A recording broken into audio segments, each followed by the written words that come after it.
Samantala, tikom muna ang bibig ni dating People's Television Network General Manager Ana Puod na magkomento sa pagsibak sa kanya sa pwesto.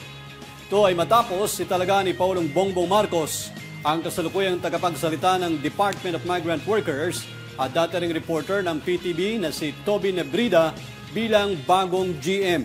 Ayon kay Puod, hihintayin muna niya na matapos ang proseso ng pagpapalit liderato sa PTV4. Gayunpaman, tiniyak ng opisyal na gagawin niya ang kanyang mandato bilang general manager at susundin ng legal orders na mga nakataas sa kanya. Samantala, umapila naman kay Pangulong Bongbong Marcos ang mga kawanin ni state media na huwag alisin si Puod bilang GM ng institusyon.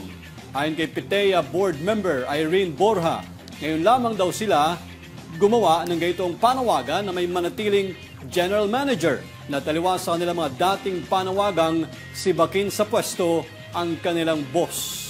Sa matagal na panahon din daw kasi, ngayon lang din sila nagkaroon ng GM na bukod sa may paninindigan, tunay na may puso para sa mga empleyado.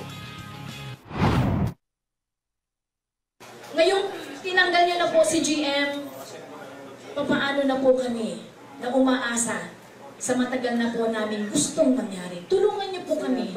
Sana maramdaman niyo naman po yung aming hinaing. Kung ano po yung gusto namin mangyari pa sa buhay namin bilang isang maliliit na empleyado. First time po namin ipaglaban ang GM na ganito na manatili sa amin.